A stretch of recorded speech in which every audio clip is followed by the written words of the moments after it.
छींक को शास्त्रों में भी बहुत महत्व दिया गया है और शास्त्रों के साथ ही साथ जनमानस में भी छींक को लेकर बहुत सी अवधारणाएं हैं। अक्सर यह विचार हुआ करता है कि छींक हुई है तो क्या शुभ है कि अशुभ है। अमूमन छींक को अशुभ ही माना जाता है। आज चर्चा करेंगे कुछ विशेष तथ्यों और उदाहरण के साथ कि छींक का क्या महत्व है, शकुन शास्त्र में छींक को किस रूप में लिया गया है और हम सब छींक को किस रूप में देखें।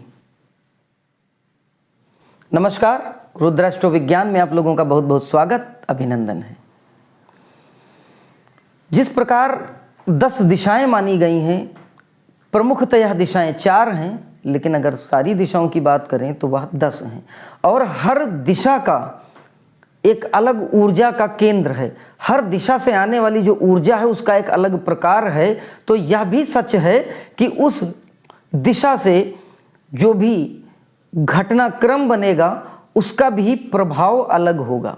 मतलब हम हर दिशा की घटना का एक समान निर्धारण नहीं कर सकते।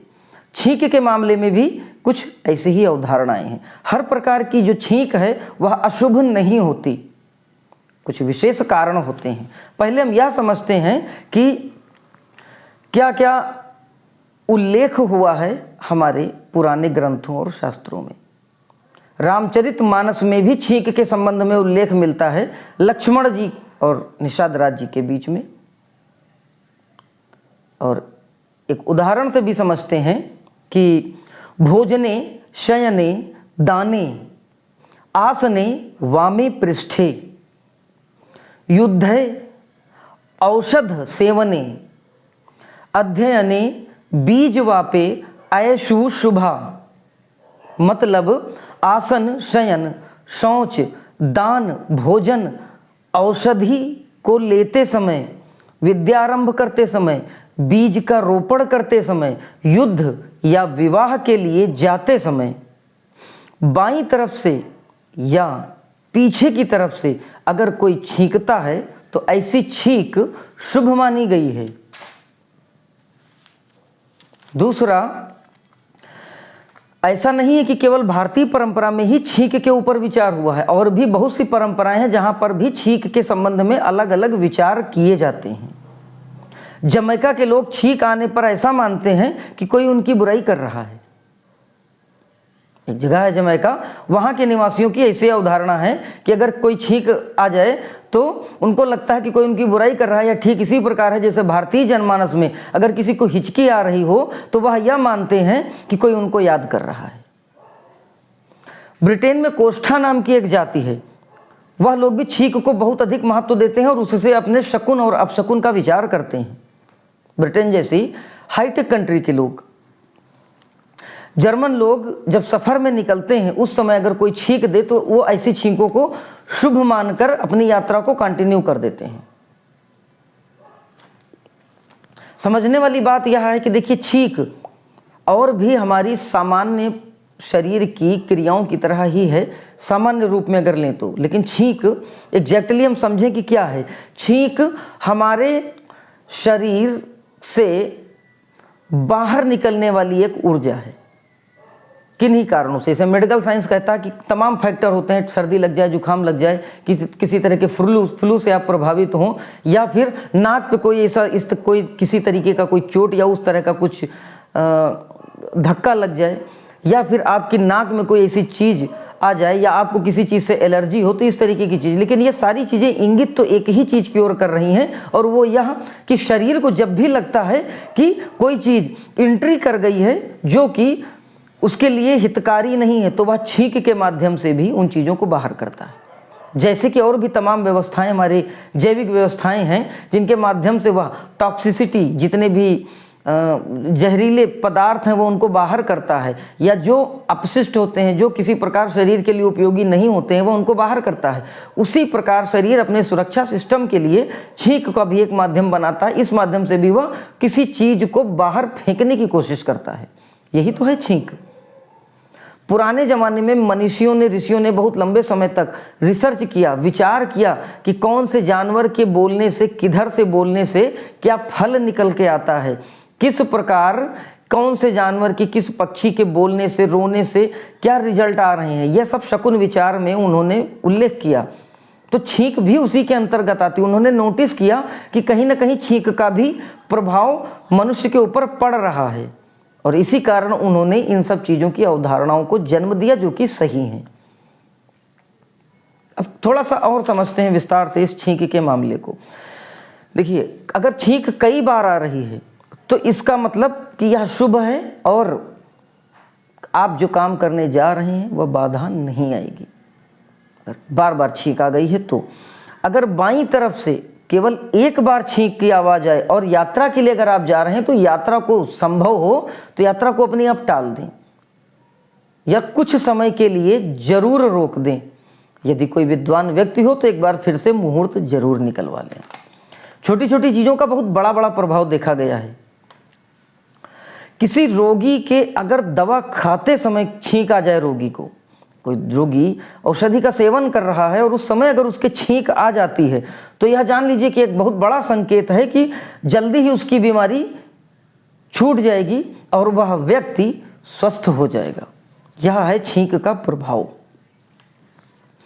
धार्मिक कोई काम करने जा रहे हैं, कोई यज्ञ हवन, कोई अनुष्ठान अगर आप करने जा रहे हैं और अगर उस समय छींक आ जाती है तो ऐसी छींक को अच्छा नहीं माना गया है।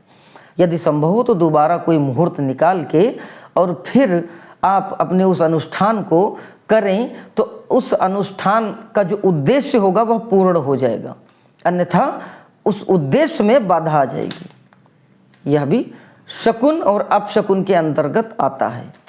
दक्षिण पूर्व या फिर दक्षिण की दिशा से अगर छींक की आवाज आती है तो यह अशुभ फल देती है। यानी कि दक्षिण पूर्व की दिशा से अगर आपको छींक मिलती है या फिर आपको दक्षिण दिशा की ओर से छींक मिलती है तो यह जो है छींक अच्छी नहीं है। जो कुछ भी आप तैयारी कर रहे हैं उसको कुछ समय के लिए जरूर टाल दें।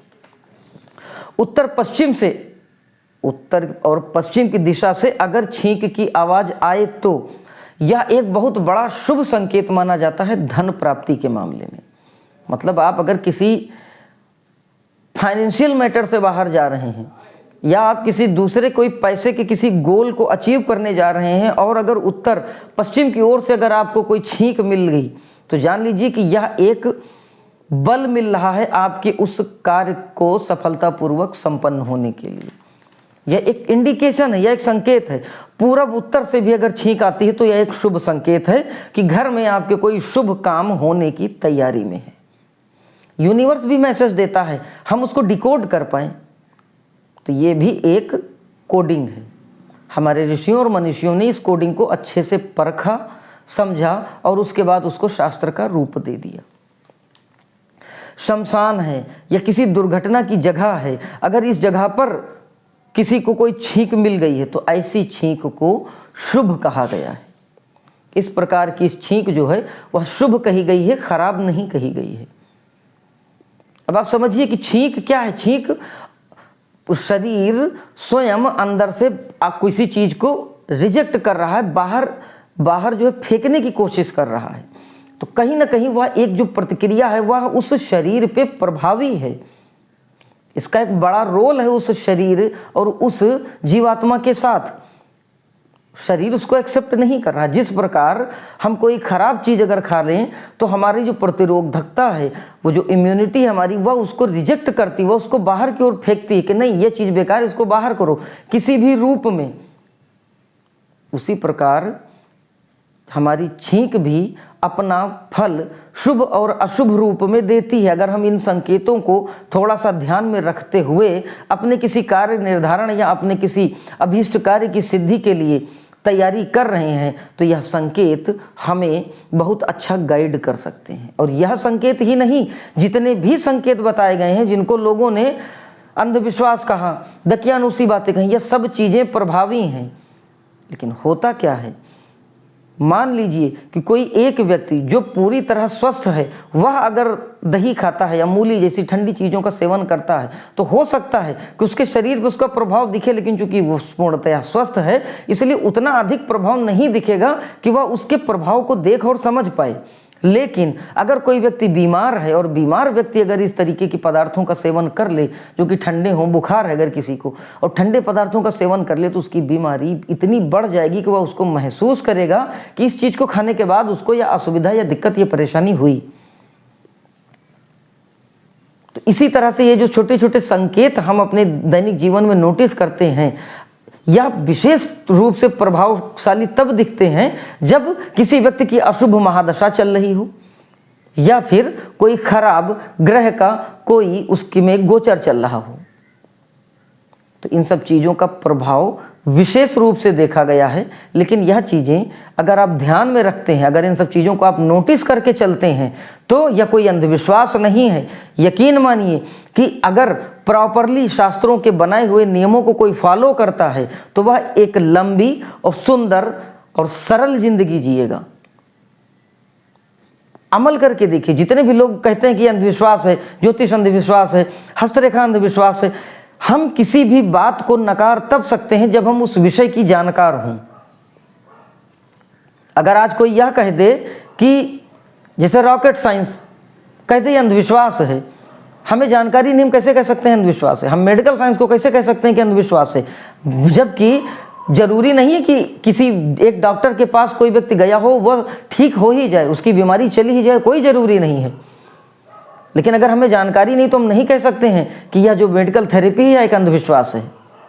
हो सकता है कि उस डॉक्टर के पास उतनी क्षमता न रही हो और वह डॉक्टर आपकी बीमारी पकड़ ना पाया हो।